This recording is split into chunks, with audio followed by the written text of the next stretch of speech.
தமிழகத்திற்கு நிதி ஒதுக்க மறுக்கும் மத்திய அரசை கண்டித்து சென்னையில் நாளை திமுக கூட்டணி கட்சி தலைவர்கள் கலந்து கொள்ளும் கண்டன ஆர்ப்பாட்டம் நடைபெறும் என திமுக தலைமை அறிவித்துள்ளது.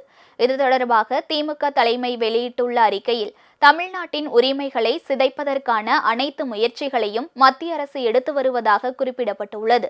புதிய கல்விக் கொள்கையை ஏற்கும் வரை தமிழ்நாடு கல்வித்துறைக்கு நிதி தர இயலாது என மத்திய கல்வி அமைச்சர் தர்மேந்திர பிரதான் மிரட்டுவதாகவும், நிதியமைச்சர் நிர்மலா சீதாராமன் தமிழ்நாட்டிற்கான நிதியை தருவதில் பாரபட்சம் காட்டி பட்ஜெட்டில் தொடர்ந்து தமிழ்நாட்டிற்கான திட்டங்களை புறக்கணிப்பதாகவும் தெரிவிக்கப்பட்டுள்ளது.